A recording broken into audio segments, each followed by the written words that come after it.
Salamlar, Müəllimlər Birliyi Tədris Mərkəzində xoş gördük sizi. Demək, bu günləri sizinlə okean suyunun xüsusiyyətləri və cərəyanlar mövzusunda olan testin 81-ci testdən 134-ə qədər, yəni bölmənin sonuna qədər olan testlərin izahına baxacağıq. Qeyd edeyim ki, bura qədər olan 180 testi, 1-dən 80-ə qədər olan testlərin izahı kanalımızda var. Abunə deyilsiniz, abunə olun, videonu bəyənin. Hansı bölgədən izlədiyinizdə qeyd eləsiniz, lap əla olar. Və biz başlayırıq. 81-ci sual deyir ki, Hind okeanında cərəyanların müvafiq arzulığını müəyyən edin. 17 ilə işarə olunan uşaqlar, bu hissə Cənub Passat cərəyanıdır, bu 1. 2 Mozambik cərəyanıdır, bu hissədə bu. Sonra İğnəburnu cərəyanı olacaq. Çünki ondan biraz daha aşağıda İğnəburnu var, amma bu xəritədə verilməmişdi. Bu tərəfə gedəndə ki, buradakı qərb küləkləri cərəyanıdır, 4. Yuxarıya ayrılan bu qol isə demək, Somali cərəyanıdır. Doğru cavab D variantı. Digər variantlarla bağlı həmişə ənənəvi qaydada dediyim sual deyirəm ki, sözü deyirəm ki, əgər digər variantlarla bağlı ümumiyyətlə hansısa bir mövzuda sualınız olsa şərh bölməsində qeyd edin. İnşallah ki, cavablandıracağam. Növbəti sualda deyir ki, 82-ci sualda deyir ki, dəniz səviyyəsindən 1500 metr yüksəklikdə dağdır. Dənizin səviyyəsindən 1500 metr yüksəklikdə havanın temperaturu 12 dərəcə Selsidir. Deyir ki, qar xəttinin hansı hündürlükdə yerləşdiyini hesablan və onun hansı enliksin səciyyəvi olduğunu müəyyən edin. Uşaqlar, qar xətti o hündürlüyə deyilir ki, orada temperatur 0 olur. Bilirsiniz ki, 6 dərəcə düşməsi üçün 1000 metr qalxmaq lazım, hündürlüyə artmalıdır. 12-dən 0-a düşəcəksə, demək 12 dərəcə temperatur dəyişikliyi olacaq. Bu da 2000 deməkdir. 1500 var idi, 2000 də üstünə gələndə 3500 metr alınır. O da ki, təbii ki, mülayim enliklərə xarakterik ola bilər ancaq. B variantı 82-ci sualda doğru cavab. Növbəti sual. Dəniz səviyyəsindən 1000 metr yüksəklikdə, uşaqlar, silə ilə burada yazaq. Deyir ki, dəniz səviyyəsindən 1000 metr yüksəklikdə ən isti ayda havanın temperaturu 24 dərəcə Selsidir. Bir dənə dağ çəkirik. Dəniz səviyyəsindən 1000 metr yüksəklik bir ərazini tapırıq. Həmin ərazidə ən yüksək temperatur 24 dərəcə olur. Bizdən soruşur ki, qar xəttinin hansı hündürlükdən keçdiyini tapın və bu hansı enlik olduğunu da deyin. Bayaq dediyim kimi, qar xətti o enliyə deyilir ki, orada temperatur həqiqətən 0 dərəcə Selsi olur. Temperatur da 24-dən 0-a düşməsi üçün uşaqlar 24 dərəcəli temperatur düşməsi müşahidə olunmalıdır. Nəzərə alsaq ki, 1000 metrə qalxanda temperatur 6 dərəcə düşür. 24 dərəcənin qarşısına x qoysaz, x bərabər çarpaz vurarıq. Alınar şifahidə deyə biləriz. Onu 4000 alınacaq burada. Çünki 24-ün içərisində 4 dənə 1000 var ona görə. 1000 bu. 4000 də üstünə gələndə alınır 5000. Demək ki, hündürlük olacaq 5000. 5000 metrdə qar xətti olması isə yalnız ekvatorial iqlim quşağına aiddir. Ekvatorial enliklərə aiddir. Tropik də çox fərqli deyil. Tropikdə də 5500, 6000'dir. Amma konkret 5000 versə, bilin ki, ekvatorialdan söhbət gedir. Sonra növbəti sualda 84-cü sualda ki, Afrikanın sahil rayonlarında cənub istiqamətində hərəkət edən okean cərəyanları müəyyən edin. Uşaqlar, bura Afrika materiki. Afrikanın sahillərində demək, cənub istiqamətində hərəkət edən cərəyanlar. Burada Kanar bir cənub sayıla bilər. Buradan Angola cərəyanı var, cənuba gedir. Mozambik və İğnəburnu hər ikisi cənuba gedir. Elə bunlar da cavab ola bilər. Mozambik, Kanar, bir də İğnəburnu cavab ola bilər. Qvineya cərəyanı biraz bu cür hərəkət edir. Ona görə də doğru cavab 2, 3, 4 ola bilər. Yəni A variantı. 85-ci suala baxırıq uşaqlar. Hind okeanının ekvatordan cənubda yerləşən cərəyanların bizdən soruşur bu ekvator xətti. Cənubda olan cərəyan Cənub Passatıdır.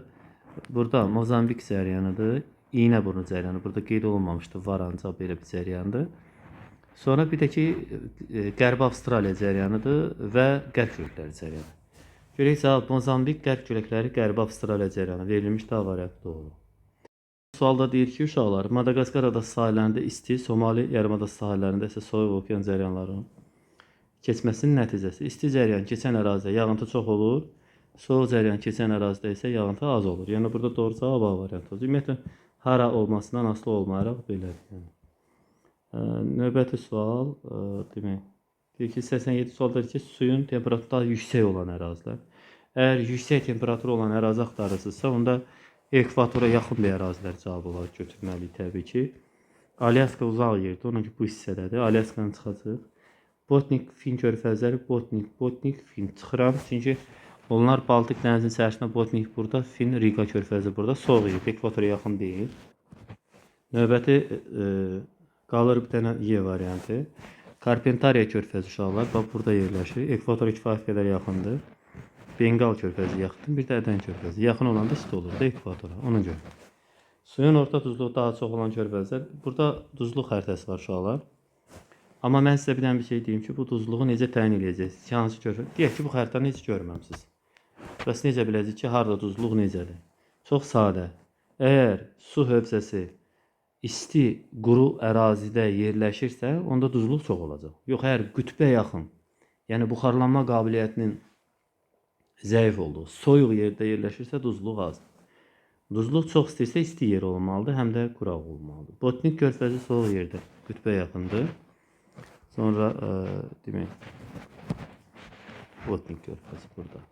Sonra keçdik Fin körfəzi, onun yanında da o da çıxacaq. Alyaska körfəzi qütbə yaxındır, qütbə yaxın olanda da burada rəngindən də görünür. Sadəcə olaraq yəni rəngi açıq rəngdə görünür, amma elə öyrənməyə mən tərəfdarı deyiləm. Çünki Fin körfəzi də qütbə yaxındır, onu da çıxacaqsınız. İran körfəzi, baxın, isti yerdir, rənginə də baxın, tündür. Ədən körfəzi isti quraq yerdir, rəng tündür. Meksika körfəzi kifayət qədər isti quraq yerdir və rəng tündür. Xüsusilə istiliyi vacibdir burada.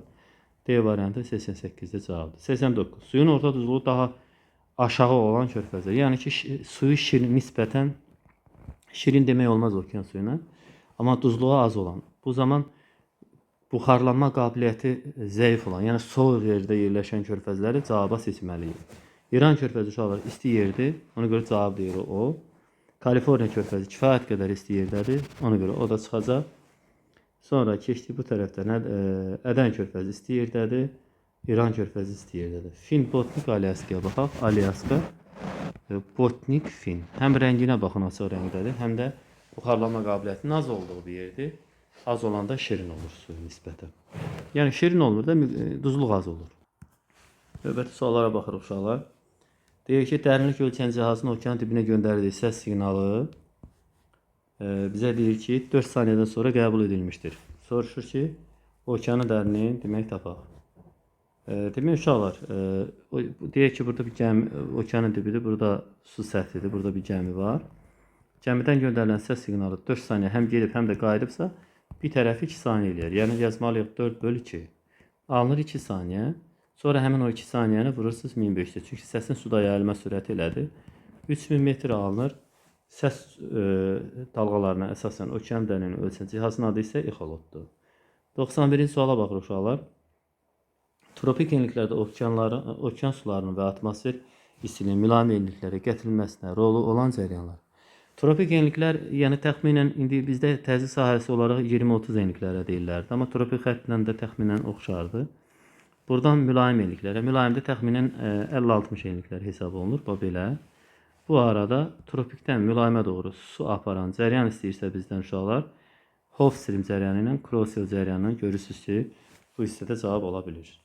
Doğru cavab Krosel və Hofstream. İzahında dedim. Soyuq okean cəryanı tropik enliklərdə materik sahələrində yaratdığı təbii şərait. Uşaqlar, soyuq cəryan hər zaman yaradır səhra. Bax, səhra yazıram bura. Səhra sözün fikirləşin. Biraz qələmi bu hissədə nazirləşdirək. Aha. Bir dənə səhra fikirləşin. Səhra. Səhraya aid nə bilirsiniz cavabdır. Yağıntıların düşməsinin az düşməsi, səhra yarım səhra, bir də havanın nisbətən quraq keçməsi. B variantı 92-də cavab. 93-cü sualda Namib səhrasının okean sahilində yerləşməsinə baxmayaraq çox quraq olmasının səbəbi soyuq Peru cəryanının təsiri ilə uşaqlar Namib səhrası yerləşir. Çünki soyuq cəryanlar enən hava yüksək təzyiq sahəsi yaradır. Görək burada cavaba bizdən nəyi təklif edir? Soyuq okean cəryanının təsiri dedi birbaşa. Xırdalığına götürəndə tam da xırdalığına qədər izah eləmədi də, belə deyək. Sadəcə olaraq biraz üzdən deyir ki, yəni orada soyuq cəryanın təsiri var. Amma biraz dəqiq demək istəsək, deyə bilərik ki, soyuq cəryanın təsiri necəsində enən hava yüksək təzyiq. O da düz olar yəni. Hər iki halda düzdür. 4 yarımkürədə yerləşən okeanların eyni istiqamətdə hərəkət edən eyni xüsusiyyətli cəryanı. Ona analog deyirlər. 4 yarımkürədə yerləşən okeanlar Atlantiklə Qrimisi sağı solu, ekvatorun yuxarısı aşağısı, Sakit okeanı 180 milyanın sağı solu, ekvatorun yuxarısı aşağısı. Bu iki okean 4 yarımkürədə yerləşir. Həmin okeanların eyni istiqamətdə bir-birinə oxşayan cəryanlarını soruşur. Fikir verirsiniz uşaqlar. Bu hissədə bunu biraz qalın eləyəcəm. Bu hissədə Hofstream cəryanı var. Bu hissədə Crossil cəryanı bir-birinə oxşayır və eyni istiqamətdə hərəkət edir. Bu hissədə Braziliya cəryanı var, belə gəlir. Bu hissədə Şərqi Avstraliya bir-birinə oxşayır, eyni istiqamətdə hərəkət edir. Bir də Peru ilə Bengelə baxsa soğuq cəryanı olar. Peru cəryanı belə hərəkət edir. Sakit okeanda Bengel cəryanı da belə hərəkət edir Atlantik okeanında. Bu hər üç cüt çəkdiyində bir-birinə bənzəyən, yəni onlara analog cəryanlar deyilir. Yəni bir-birinin analogudur. Analog uşaqlar oxşar deməkdir, bir-birinə oxşayan mənası verir. Yenə də deyir ki, 4 yarımkürədə yerləşən okeanlar, yəni söhbət edir Atlantik okeanı ilə Sakit okeanından yerləşən okeanlar eyni istiqamətdə hərəkət edən və eyni xüsusiyyətli bu dəfə soyuq cəryanlarını bizdən soruşur uşaqlar. Demək, bax burada tam rahat başa düşüləcək. Baxaq.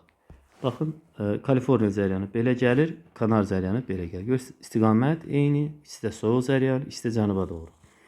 Sonra digər tərəfdən Peru Bengel, Peru cəryanı şimala doğru, həm də Cənubi Amerikanın qərb sahili boyunca, bu da Afrikanın qərb sahili boyunca şimala doğru, həm də soğuq cəryan. Bir-birinə bənzəyən cəryanlardır. Bu cür cəryanlara analoglu, bir-birinə analog olan cəryanlar deyilir. 96-cı suala baxırıq uşaqlar. 96 deyir ki, dünya okeanında cəryanlarla bağlı klasteri tamamlayan Atlantik okeanı soğuq cəryan, demək, yəni 2 dənə soğuq cəryan deməliyik Atlantik okeanında. Sonra onlardan biri Cənubi Amerikanı əhatə eləməlidir. Cənubi Amerikanı əhatə edən Atlantik okeanı soğuq cəryanı Falkland cəryanı ola bilər. 2-yə bu hissədəki Braziliya baxanda başa düşmək olur ki, bu bir isti cəryandır. İsti. Demək, 1-ə isti sözü yazacaqsınız. 2-yə Falkland sözü yazacaqsınız. Falkland. Sonra keçdik. Soyuq cəryan, bir dənə soyuq cəryan deyəcək.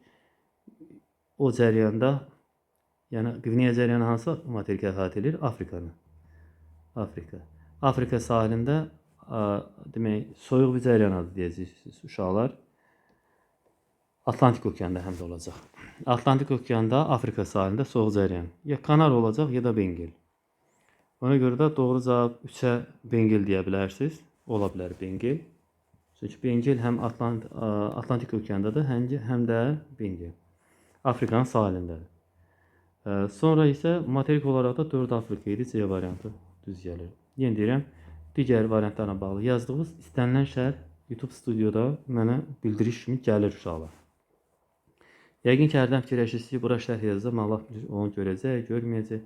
Yox, elə deyil. Şərh formasına gəlir. Ona görə də mən sizin, daha doğrusu bildiriş formasına gəlir sizin şərhləriniz, görürəm. Sual versəz cavabını düşünürəm ki, heç problem olmaz. Bu Bengel cəryanı uşaqlar, daha doğrusu rəngini dəyişək, Peru cəryanı daha doğrusu, qara rəngli deyək, çünki o soğuq cəryanıdır. Bu isə Braziliya cəryanıdır, isti. İndi rütubətli olan, bura səhra yaradır, bu soğuq cəryanlar səhra yaradır. İsti cəryanlar isə ümumən meşə, yəni rütubətli hava şəraiti yaradır. Fiziki aşma səhra idi, A-nı bura yazarıq. Buxarlama ilə buxarlama qabiliyyəti arasında fərq azdırsa, demək rütubət çoxdur. O, bu hissəyə yazılacaq. Quru iqlimdirsə C bura, rütubətli iqlimdirsə D bura, düz radiasiya quru iqlimdir, Y bura. Demək, birdə olacaq A, C, Y, 2-yə olacaq B, D, doğru cavab A variantı. 98-ci suala baxırıq uşaqlar. 98-də deyir ki, Euler-Venn diaqramı əsasında isti cəryanlar, soğuq cəryanlar, oxşar və fərqli xüsusiyyətlərini bizdən Euler-Venn diaqramında soruşur. Baxırıq ki, uşaqlar, rütubətli iqlim şəraiti yaradır hansı isti cəryan? Bir bura gedər. Atlantik okeanın meridional istiqamətdə hərəkət edir şimaldan cənuba, demək istəyir meridional belə. O hər ikisində var. Soğuq cəryanlarda eləyə bilər, isti cəryanlarda. İkini ortaq cəhət olaraq yazarıq. Sonra üstə materik sahilində bol yağıntı verirsə isti cəryan deyilən. Sonra sahil bu ərazilərdə quraq iqlim şəraiti yaradırsa, o artıq soyuq cəryandır. Daimi küləklərin təsir nəticəsində bütün cərəyanlar daimi küləklərin təsir nəticəsində yaranır. 5 bura. Əsasən yüksək enliklərdən alçaq enliklərə doğru gəlirsə, onlar soyuq cərəyanlar olur. Yəni qütblərdən ekvatora tərəf gələnlər həmişə soyuq cərəyan. Çünki qütbdən ekvatora siz su gətirə bilməz axı ona görə. Demək doğru cavab olur 1 2 4 6 2 5. Hə, yox, bir dəqiqə. Bura nə olmalıdır? Ata, material bol yox. Meridional istiqamət üstü. Bol 3 yazmalıydı bura. 3. 1 3 4 6 2 5. 1 3 4 6 2 5 A variantı. 98 sual da elədir uşaqlar. 99-a baxaq. Tropik enliklərdə soyuq okean cərəyanının təsiri altında olan sahələrdə atmosfer yanğının azot düşməsinin səbəbi. Çünki məsələn tutaq ki, götürək bu peri cərəyanından danışaq. Peri cərəyan keçən ərazidə qalxan enən hava yüksək dərəcə sahəsi formalaşır. O səbəbdən də hava demək isti quraq keçir də. Enən hava olan yerdə ümumiyyətlə quraqlıqdır. Doğru cavab C variantı. 100-cü suala baxaq. Hansı okean cərəyanlarının istiqaməti düzgün göstərilmişdir? Burada Kanar cərəyanı bu istiqamət axır səhvdir. Braziliya düz göstərilib, Peru düz göstərilib. Sonra Krosiya düz göstərilib. Qərbi Avstraliya cərəyanı belə idi.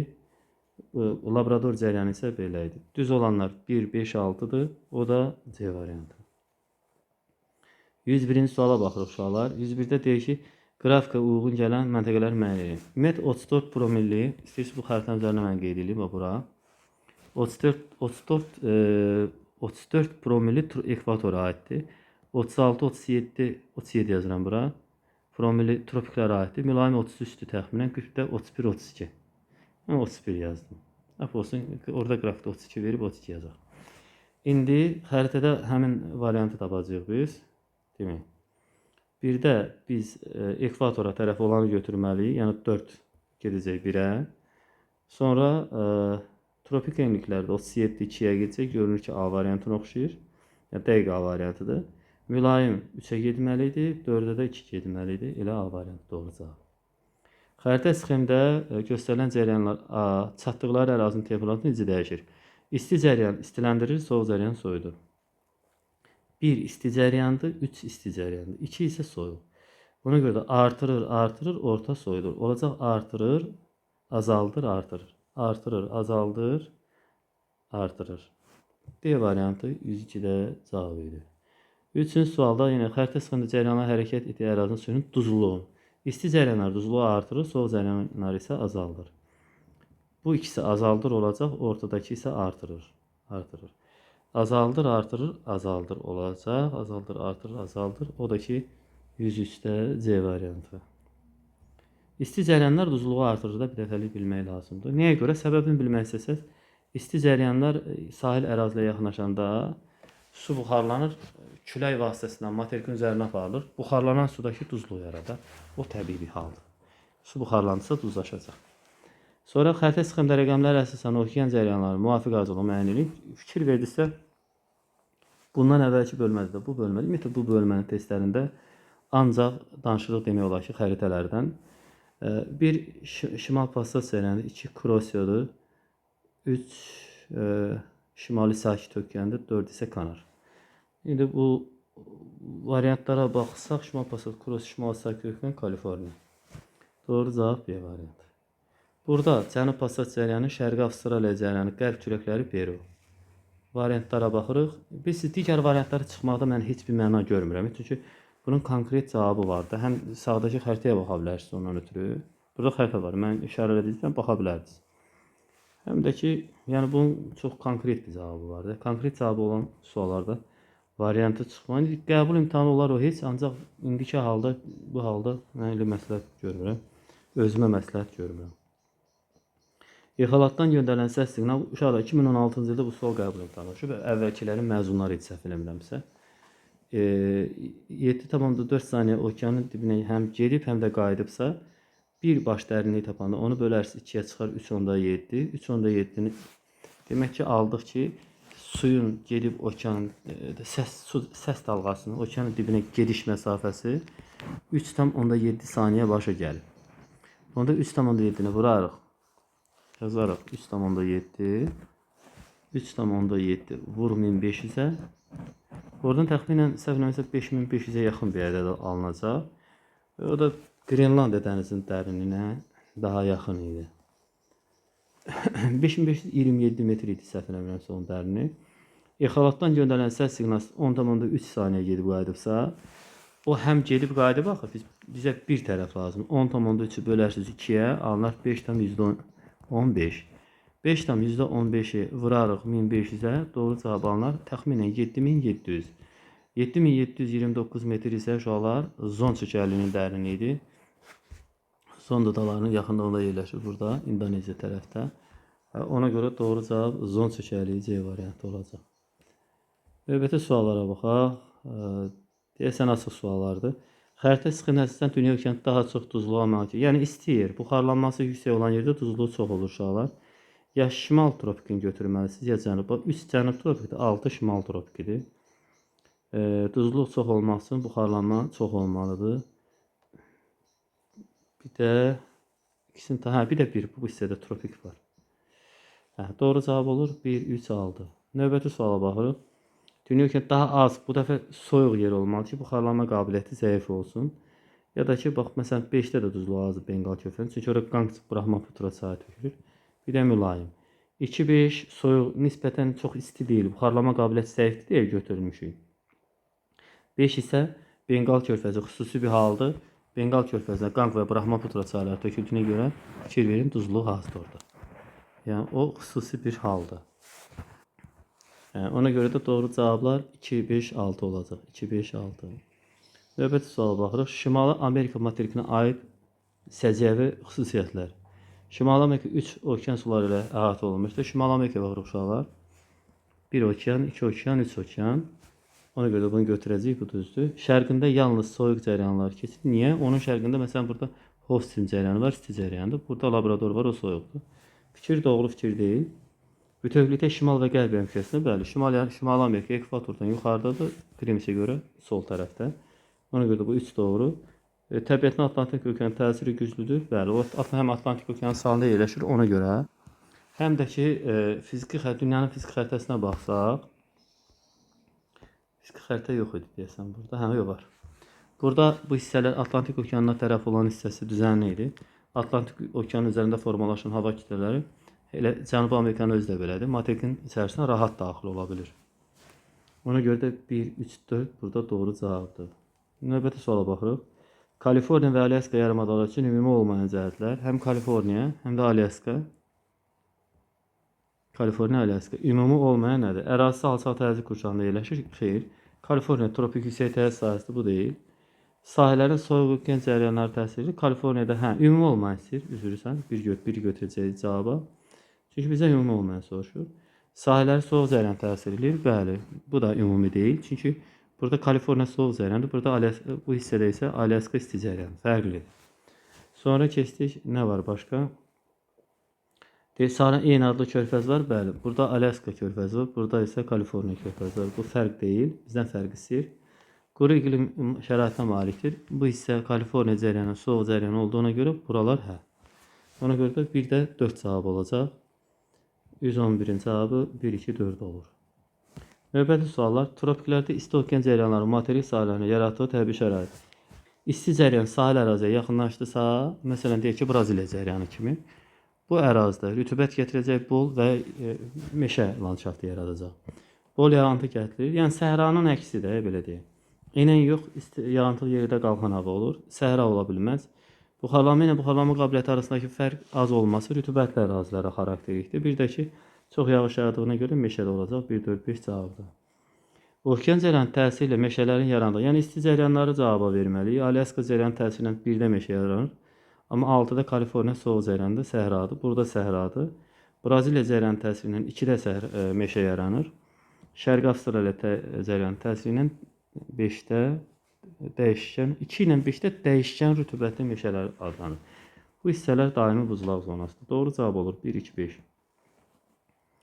14-cü suala baxırıq uşaqlar. 14-də də 114 yəni. Deyir ki, okean cəryanlarının təsiri ilə arid iqlimin formalaşdığı. Yəni, arid bilirsiniz nə demək? Yəni, səhra. Səhra harada formalaşır? Peru cəryanının təsiri ilə 5-də, Bengal cəryanının təsiri ilə 3-də, Qərbi Avstraliya cəryanının təsiri ilə 8-də, Kaliforniya cərəyanı təsiri ilə 6-da. Demək cavab olur 3, 5, 6, 8. Belə bir cavab alınır. Sonra deyir Afrika materikinə aid əlamətlər. Afrika materikinə görə nələr aiddir? Deyir ki, ekvatordan şimalda yerləşən hissəsi daha genişdir. Bəli, bu hissə genişdir. Cənub hissəsi isə biraz geniş deyil elə də. Bir düz. Sonra şərq və cənub hissəsi daha hündürdür. Afrikanın baxırıq uşaqlar. Bax, bu şərq, bu isə cənub hissəsinin rənginə baxın. Şimal-qərb hissi ilə müqayisədə daha tündür. Bu xəttin bəriz hissəsinə baxın. Bu hissə biraz rəngi tündür. Ona görə də bu doğrudur. Sonra Somali yarımadası isti cərəyan yox, Somali soyuq cərəyanı var uşaqlar. Burada bu xəritədə var. Somali cərəyanı soyuq cərəyanı bu da var. Təsir altı soyuq cərəyanın təsiri altındadır. Biz qələm deyəsən çoxuna qalın olur. Bu burada. Ona görə də bu çıxar. Bu doğru deyil. İsti cərəyan demiş. Alt qırışıqla məxsus isə geniş sahə tutmur. Alt qırışıqlığına aid burada əsasən Atlas dağlardır. O deyil. Okean cərəyanı Qibneyə körfəzi sahilinə xeyli yağıntı gətirir. Çünki burada isti cərəyanlar həqiqətən var. Düzdür, təəssüf ki, düşməyib xəritədə, amma var. Burada Qibneyə cərəyanı var, bir də Angola cərəyanı var. O hissələrə yağıntı gətirə bilər. Yəni bu 4-ə çıxmışdı cavabdan. 1, 2, 5 doğru cavabdır. Səhv idi ona görə. Alt qırışıqlı bir dənə Atlas dağıdır. Geniş yayılmışdır deyir. Demir ki, var. Deyir, geniş yayılmışdır. Ona görə də səhv olur. Afrikanın sahilləri, yəni okean cərəyanları bizdən soruşur uşaqlar. Mən hamısını sayım, sonra davam edərik. Demək, Mozambik iynə cərəyanı nədir? Somali cərəyanı, Bengel, Kanar. Burada Qvineya cərəyanı ilə bir də Angola cərəyanı da var. Qvineya cərəyanı, Bengel cərəyanı, Somali cərəyanı, Mozambik cərəyanı. Olur 1, 2, 5, 6. Demək, Afrikansa Gviyana'dır bu. Yox, Gviyana cərəyanı bu 12-dir bu. Gviyana ola bilməz. Kanar cərəyanıdır əvəzinə. Kanar burada var, çünki kanar qala bilməz. Olacaq 2, 4, 5, 6. 2, 4, 5, 6. Cənub mülayim enliklərdə okean sularının duzluğunun 34, 32, 34 promil olmasının səbəbi. Buxarlanma azdır uşaqlar, səbəb odur. Əsas səbəb odur. Tropik enliklərdən gələn isti cərəyan bu deyil. İsti cərəyan əksinə rütubət yaradır.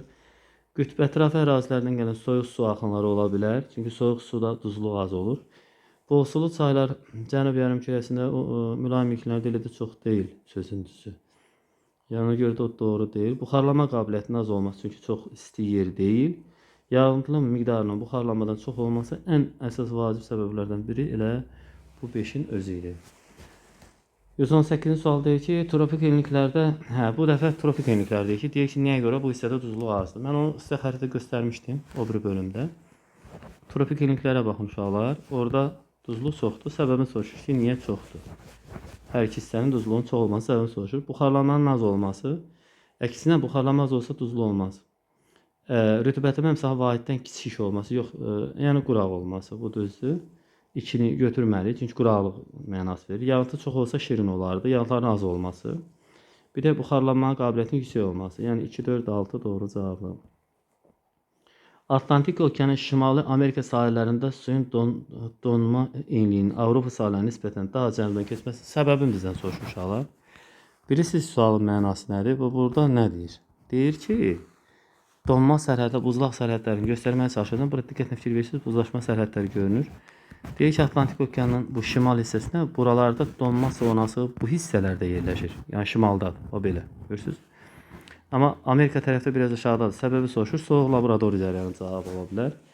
Okean cərəyanı enlik hissəsində bu heç qütb enliklərinin təsiri ola bilər ki, qışın daha soyuq keçməsi, təbii ki, yəni buzlaşma varsa demək qış soyuq keçir. Su səthi geniş sahə tutması olsa olmaz. İsti okean cərəyanı xeyir, orada mülayim hava kütlələri, bir də isti okean cərəyanı daha cənubdan keçməsə. Yəni burada nədir bu? Hofstream cərəyanı biraz daha cənubdadır. Ora təsir eləmir elə də. Ona görə də elə bu 5 də bizim sualın cavabı olacaq. 20-ci suala baxırıq uşaqlar. Deyəsən hesablama bölmələrinə gəlib çatırıq. Bu deyəsən bu sualdan sonrakılar hesablama olacaq. 20-də deyir ki, cədvələ əsasən uyğunluğu müəyyən eləyin. 1. Doğru fikir. Bənd buradır, yanlış bura. Uyğunluq dediyinə görə doğruya doğrunu götürəcəksiniz, yanlışa yanlışa. Doğru. Okean cərəyanı suyun isti və ya soyuq olması onun ətraf sulara nisbətən temperatura əsasən müəyyən edilir. Nə deməkdir mənası? Biz niye Şimali Atlantika cəryanına isti cəryan deyirik? Sualın cavabı nədir? Ona göre ki onun suyu istidir? Xeyr. Peru cəryanı ondan da istidir. Peru cəryanında temperatur, Peru soğuk cəryanı. Peru cəryanı temperatur 20 dərəcə təxminən, 16-20 dərəcə.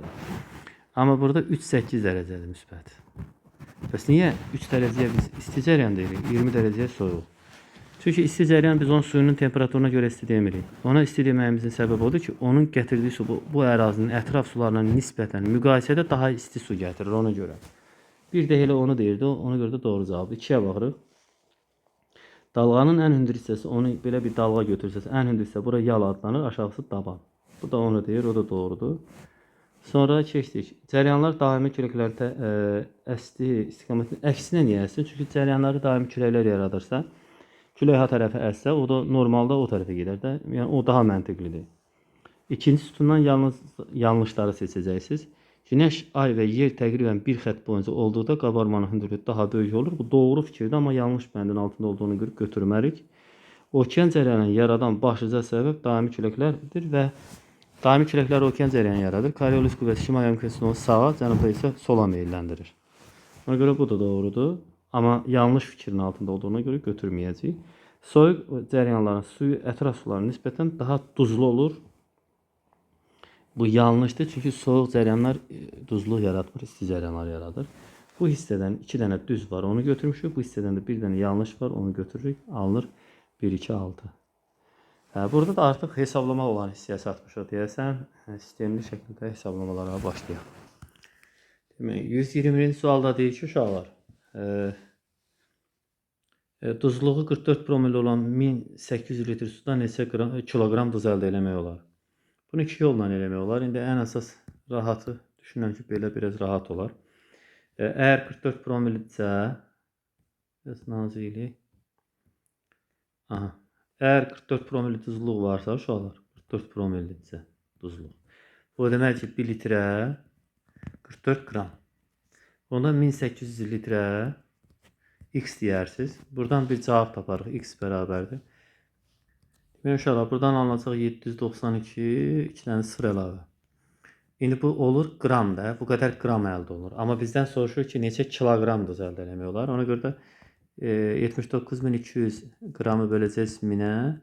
Oradan 79,2 alınacaq. Bu belə. Sonra keçək növbəti suala. Növbəti sualda deyir ki, daha doğrusu növbəti variantda necə həll eləmək olardı? Bir tona uşaqlar 44 kilogram deyərdik. Onda 1800 litr yox, 1,8 tondur. Tona nə qədər edir deyəcəksiniz. Onu vuranda cavab 79,2 kilogram alınacaq birbaşa. Bu da bir formadır. Yəni elə də olar, belə də olar. Hansı istəsəz onu eləyə bilərsiniz. Demək, bizə deyir ki, 122-də deyir ki, 1,8 ton suda 85 kilogram duz alınmışdır. Suyun duzluğunu tapın. Uşaqlar, suyun 1 litrinə və yaxud 1 tonunda olan duzun miqdarından duzluq deyilir. Əgər 1,8 tondan 45 kilogram alınıbsa, 1 tona x qoysaz, birbaşa cavabı tapacaqsınız. Oradan alınıb 1,8 vur x bərabərdir 45-ə. X bərabər 45 bölək 1,8-ə. Demək, buradan cavab çıxar. X bərabər 25. Bu elə birbaşa olar. Çünki buradan da bunu bu sətri çıxardaq bilən yazaq təzədən 1 tona x-in qiymətini yazsaz 25 kilogram. Bəs bu nə deməkdir? 25 promilli deməkdir uşaqlar. Ona görə doğru cavab belə alınır. Bu 25 promillidir həm də. Mənası odur. Bu cavabı da tapdıq. Bu 79,2 idi. Bu isə kilogram idi. Bu isə demək nə alınmışdı? 25 promilli.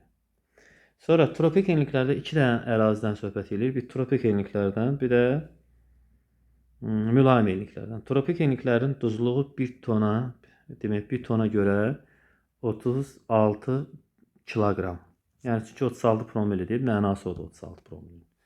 Olan 5 ton suyunun duzluğunu bizdən istəyir. Bunu mərhələ həll eləyək, ondan sonra davam edərik. Sualı tam oxuyum istəyirsiniz. Tropik enliklərin duzluğu 36 promil olan 5 ton suyundan alınmış duzun miqdarı mülayim enliklərin 33 promilli olan eyni miqdarda su. Burada mülayimdə də 5 tondan söhbət edəcək. arasındakı neçə kiloqram fərq var? Çoxdur. Onu soruşur. Sualı özüm öncədən bilirəm deyə biraz əvvəl ona görə oxumadım, amma indi nəzərə alsaq ki, ümumi hamı üçün eləyir, demək oxumadım. Buradan 180 kiloqram alınır uşaqlar. Keçirik ikinci hissəyə, mülayim illiklər üçün. Hansı ki, deyir ki, orada 33 promillidir. Bu da o deməkdir ki, mülayim illiklərdə 33 promillidirsə, o demək ki, 1 tonda 33 kiloqram duz var. Bizə deyir ki, eyni miqdarda su, yəni 5 ton x qoyacaqsınız uşaqlar. Bu belə 1 vur x bərabər 5 vur 33 alsaz x bərabərdir. 33'ü 5'e vuran 165. Aradakı fərqi bizdən soruşur uşaqlar. Biri 180, digəri 165. 180 çıxır 165. Buradan da 15 alınır. Doğru cavab 15. Növbəti suala baxaq. 8 litr. 8 litr deyir ki, 8 litr dəniz suyundan, uşaqlar bax 8 litr, buraya yazıram. 8 litr sudan demək 8 litr sudan nə qədər duz alınıb? 120 qram duz alınıb. Bizə deyir ki, duzluğu tapın. Miqyasda olduğu üçün 1 litr x qoyacaqsınız. Çünki duzluq 1 litr suyun, bax, duzluq sualı nədir cavabına? Belə cavabı. 1 litr suyun tərkibində həll olmuş duzun miqdarına duzluq deyilir. Yəni, bu sətir duzluq sayılır. İndi buradan nə etməliyik? Elə x-in cavabını tapmalıyıq. Hər şey aydın olacaq. Həlli zamanı 8 vur x bərabər 1 vur 120, yəni 120. X bərabər 120-ni böləcəksiniz. 120 böləcəksiniz 8-ə, oradan cavab çıxır 15. Demək ki, duzluq olur x bərabər 15. 15 o deməkdir ki, 1 litrə 15 qram. O isə 15 promilli deməkdir. Doğru cavab 15 promillidir.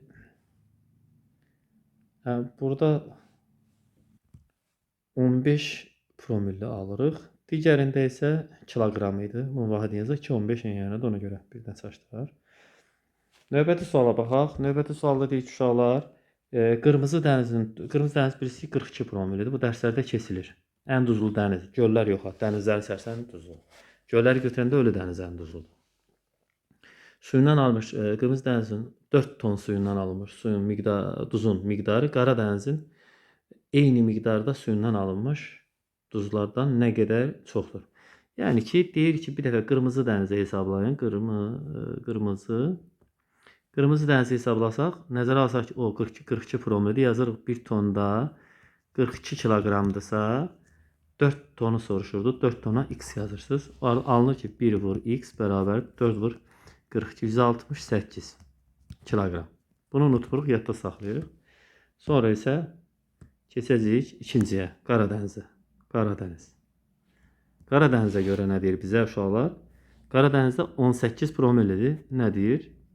Qara dənizin eyni miqdarda suyundan, yəni Qara dənizdə 1 tonda 18 kiloqramdır. Bəs haradan başa düşmüşük? Çünki 18 promillisə elə alınır. Eyni miqdarda su nə qədər edir? 4 ton. 4 tona x qoyacaqsınız. 1 vur x bərabərdir. 4 vur 18, o da 40, 32, 72. Demək uşaqlar, bizdən aradakı fərqi soruşduğuna görə fərq soruşub. 168-dən çıxacaqsınız 72-ni. 72 çıxanda 96 alınır. Doğru cavab 96. Yox, bura deyil. 96 kiloqram. 125-də həll elədik. Növbəti suala baxaq. 26-da deyir ki, neçə səhv açaq?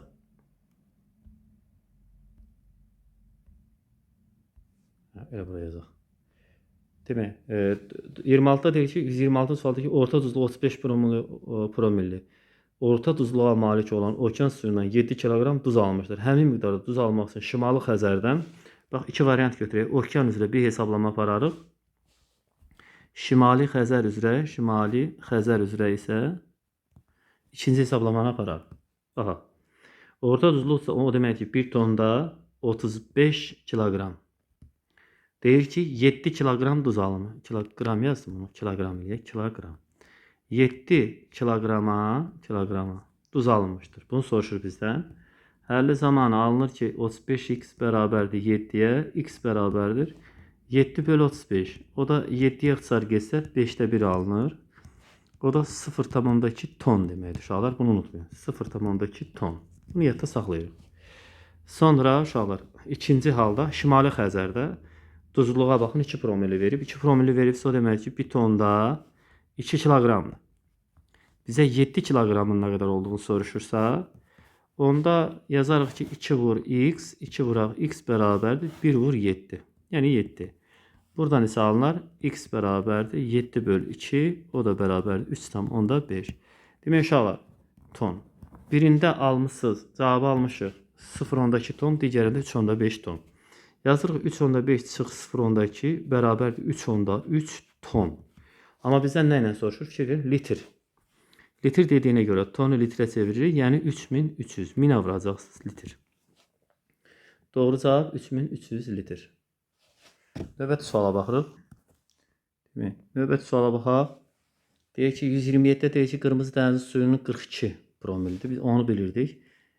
Yəni ki, qırmızı dəniz suyunun uşaqlar 1 tonda 42 kiloqram duz var. 42 promilli sözünün mənası odur. Ya da ki, 1 litrdə 42 qram. 84 kiloqram duz alınmışdırsa, bizdən suyu tapmaq üçün su tərəfə x qoyarıq. Yəni 2 eləyəcəksiniz. Çünki 42 1-dirsə, 84-də 2 eləyər təbii. Amma x qoyaq. Həll eləyərsiniz. Onlar 42x bərabərdir 84 vur 1. Yəni bu 1'ə vuracaqsınız. X bərabər 84 bölüsü 42 alınır 2. Demək burada 2 tondan söhbət gedəcək. İkinci hissədə isə deyir ki, Azov dənizindən götürən su, qırmızı dənizdən bax deyir ki, həmin miqdarda duz almaq üçün. Duz nə qədər almışdıq bayaq? Azov dənizindən istəyir. Azov dənizi üçün 1 tonda 12 kiloqramdır. Eyni miqdarda duz alacaqsınız uşaqlar. Duz nə qədər idi? 84 kiloqram. Digər tərəfə x qoysaq, həlli zamanı olur ki, 12 vur x bərabərdir 1 vur 84. X bərabər 84 böl 12. Demək, oradan da 7 alınır. X bərabərdir 7 ton. Bayaq nə almışdıq? Qaydaq ona 2 ton. İndi nə almışıq? 7 ton. Fərqini istəyir. 7 ton çıx 2 ton bərabər 5 ton. Amma görək tonla istəyir, yoxsa litrlə? Litrlə. Litrlə istədiyinə görə 5 ton yox, 5000 litr alacaqsınız. Doğru cavab. Öncədən də çevirmək olardı. Sonda litrlə birbaşa cavab da almaq olardı. Amma heç bir fərqi yoxdur. Hansı rahatdır, o cür eləyə bilərsiniz. Yəni bu kiloqramı əvvəlcədən çevirib qram kimi yazmaq olardı. Exolotdan göndərilən demək səs siqnalı exolotdan M-in çökəkliklərinə göndərilmiş səs siqnalı müvafiq olaraq M və N. Müvafiq olaraq deyirsə 4,8 buna aiddir. Demək digərinə N-ə isə 6,4 aiddir. Saniyədən sonra geri qayıtmışdır. Bu çökəklə dərinlə arasında fərqi tapın uşaqlar. Bu qədər zamana həm gedib həm qayıdıbsa onun bir tərəfi onu 2'yə bölərik hər ikisini. 2,4 saniyə gedib, burada isə 3,7 saniyə gedib. Qayıtma ümumiyyətlə dərinliyi tapanda bunu vururarsınız 1500'ə, digər tərəfdə isə bunu vurursunuz 1500'ə. Çünki səsin suda yayılma sürəti 1500 metr saniyədir. Sonra həlli zamanı burada bir bu alt yüngül bir texniki səhvimiz var uşaqlar. Burada 6,4'ü 2'yə böləndə 3,7 yox. Oradan 3,2 alınır. 2 belə. Demək bunun vurulmasından alınacaq. Demək 24 vur 150 götürsək belə 3600 buradan alınacaq. Digər tərəfdən isə 32 vuraq 15 0 saxlayırıq 1,7 buradan 0,1 16 32 hə, buradan da 4800 alınacaq uşaqlar. Demək biri olur 4800, digəri olur 3600. Bunların arasındakı fərqi tapanda 4800'dən çıxırsınız 3600'ü. Aradakı fərqi soruşurduq 1200 doğru cavabdır birbaşa. Yekunlaşırıq uşaqlar, elə çox sual qalmayıb. Uyğunluğu müəyyən edin. Humid iqlim, humid sözdür ingiliscə. Rütubətli deməkdir. Arid isə quraq. Bu rütubət deməkdir, bu isə quraq. Bilirsiniz ki, isti cəryan rütubətli iqlim şəraiti yaradır. Ona görə də Crossio, Hofstrin və buna BC bura gedəcək. Soğuq cəryanlar, yəni soğuq cəryanlar Kaliforniya, Bengel, Kanar, ADY isə ikinciyə. Doğru cavab olacaq BC, ADY. Sonraki suallar yekunlaşırıq. Bir neçə sual qalmalıdır hesabla. Uyğunluğu müəyyən isti cəryan, soğuq cəryan qabarma çəkilməli. Sahillərində buxarlama ilə buxarlama qabiliyyəti arasında fərqi artırırsa bu soğuq cəryan. Çünki soğuq cəryan səhra yaradır. Hə və A bura gedir, doğrudur. Sonra biraz sualı böyüdə elə də yaxşı görünmür. Nə deyir? A-nı götürmüşük. Sahələrdə buxarlama ilə buxarlama qabiliyyəti arasındakı fərqin az olmasına səbəb olursa, bu da isti cəryandır. Ümumiyyətlə bu xüsusiyyətlərin biri də isti cəryanlar buxarlama ilə buxarlama qabiliyyəti arasındakı fərqi az eləyir. Soyuq cəryanlar isə çox eləyir. Sahələr arasında yağıntıların miqdarını artırırsa isti cəryandan söhbət edirsiniz demək. Şimal yarımkürəsindən sola meyl edirsə, heç biri şimal yarımkürəsinin hərəkətinin cisimlə sağa meyl edir. Yaranmasında səma cisimlərinin təsiri böyükdür, qabarma çəkilmədən söhbət gedir. Y-də burada. Demək, doğru cavab belə olur. BC, A, BC, A, Y. Sonra davam edirik. 131-ci sual. Uyğunluğu müəyyən edirik yenə də. Sahil boyu ərazilər yağıntı miqdarının azalmasına səbəb olursa, soğuq cəryanı demək avtomatik. Ümumiyyətlə, bu mövzu çox azan mövzudur. Xəritə biliklərindən biraz əsaslanır. Endogen qüvvələrin təsiri nəticəsində suyun altında vulkan püskürür, zəlzələ olur, nəticədə tsunami yaranır. B buna aiddir. Buxarlanma ilə buxarlanma qabiliyyəti arasındakı fərqi artırırsa, soğuq cəryanı yadda saxlayın, səhralara aid bir fikirdir bu fikir ümumiyyətlə. Ay və günəşin cazibə qüvvəsinin təsiri ilə baş verən qabarma çəkilməkdir, burada yoxdur olar. Kross cəryanı isti cəryanıdır. Y də burada. Demək belə olur. Y, AC, B. Y, AC, B. Növbəti sual uyğunluğu müəyyən edin deyir yenə də. Baxırıq uşaqlar. Deyir ki, kross cəryanı Bengel, Şərqi Avstraliya cəryanı. Bu kross Bengel bir dənə soğuq cəryanıdır, qalan ikisi isti cəryanıdır. Bunlar istidir. Atlantik okeanda yaranan duzluğu nisbətən azdır. Duzluğu azdırsa Bengel cəryanı, çünki isti cəryanlar duzluğu azaldır. Həm də Atlantik okeandadır. Sahil boyunda quru iqlim yaranmasına təsir edirsə yenə də Bengeldir. B burada. Yaponiyanın iqliminə kross cəryanı daha çox təsir göstərir. Sonra daha çox deyəndə, yəni bunlardan içərisində bir dənə odur təsir göstərən. Sakit okeanın cənub passat küləklərinin təsiri ilə Şərqi Avstraliya cəryanı yaranır. Xəritəyə baxanda bilinir. Şimal tropik qurşaqda mülayim enliklərə doğru əsirsə, kross cəryanı, həm də Hofstrim cəryanı da belə idi uşaqlar. C, Y, A, B və D cavabı düzdür. C, Y, A, B, D. Növbəti suala baxırıq. Bu deyəsən sonuncu sual. Yox, bir dənə bundan başqa sual olacaq deyəsən. Baxaq, bir dənə maraqlı gəldi. Var mı? Hə, var. 134-cü. 134 dənə ümumiyyətlə test var da. Demək, belə alınır. Peru cəryanı Hofstrim, Şərqi Avstraliya, Qərbi Avstraliya. Bu ikisi soyuqdur. Peru isə daha doğrusu bu ikisi isti cəryanlardır. Niyə səhv dedim mən buna? İsti cəryanlardır, bu isə soyuq. Şimal yarımkürəsində yaranan okean cəryanıdırsa, onda Hofstrimlə Peru cənubdadır, Qərbi Avstraliya cənubdadır. Bu Hofstrimə aid daha bura yazılır. Sakit okeanın cənub-şərqində yaranırsa, cənub-şərq yəni Avstraliya tərəfində də. Bu xəritəyə istəsəz baxa bilərik biz. Sakit okeanın cənub-şərqində yaranan cəryan. Biraz səbirli olaq. Sakit okean bu hissədir, cənub-şərqi bu. Şərqi Avstraliya cəryanından söhbət edir uşaqlar. Daha doğrusu burada yoxdur Şərqi Avstraliya. Hə, cənub-şərq üzrsən. Cənub-şərq. Sakit okean cənub-şərqi Peru cəryanıdır bu tərəf. Yəni ona görə də B bura gedər. Sonra Cənubi Amerikanın qərb sahilləri boyunca hərəkət edir yenə Peru cəryanıdır. Cənubi Amerika baxırıq uşaqlar, bu Cənubi Amerika onun qərb sahillərində olan cəryan Peru cəryanıdır. C gedir Peru cəryanına. Sahil boyu ərazilər bol yağıntı gətirirsə, demək isti bir cəryandan söhbət edirsiniz. D bura. Hind okeanının şərq hissəsində formalaşır. Bax bu Qərbi Avstraliya cəryanı Hind okeanının şərq hissəsində formalaşır. Y də burada. Demək B, C, A, D və Y doğru olur. B, C, A, D, Y. Növbəti və sonuncu testə baxırıq. Belə səbirli olun, yekunlaşırıq. Demək, yəni daha doğrusu işimizi yekunlaşdırırıq, özümüzü yekunlaşdırırıq. Demək, özümüz hələ ki çalışırıq. İnşallah ki, düşünürəm ki, faydası var sizə. Şimali Avstraliya, Şərqi Avstraliya, Qərbi Avstraliya Hersin yaşlı dağ sistemi yerləşir.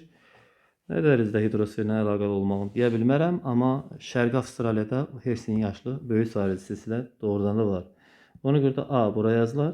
Soyuq okean cəryanı təsiri altındadır Avstraliyanın qərb hissəsi. Qərbi Avstraliya soyuq cəryanıdır. Baba 20-nin adını oxuyaq burada. Qərbi Avstraliya soyuq cəryanı. Ona görə də bu B bura gedər.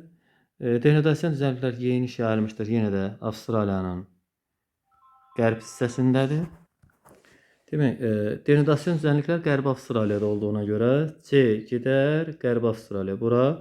Materikli ən hündür zirvəsi Şərqi Avstraliyadadır. Bu hissədə Kastuşko zirvəsinə söhbət gedir. Deyib bura. Sahillərini Arafur və Timor dənizləri uşaqları Avstraliyanın şimal hissəsində Y-də bura. Hidrosferlə az əlaqəli idi, amma doğru cavab Y, A, D və B, C variantı doğru idi. Diqqətlə dinləndiyinizə görə hər birinizə təşəkkür edirəm. Növbəti videolarda görüşənə qədər videonun çəkilişi ilə, testlərlə bağlı istənilən sualı şərh bölməsinə yazın. YouTube studioda o mənə bildiriş kimi gələcək. Mən onu görəcəm hökmən və inşallah ki, cavablandıracağam. Hər birinizə şəxsi həyatınıza və təhsil həyatınıza uğurlar arzulayıram. Sağ olun.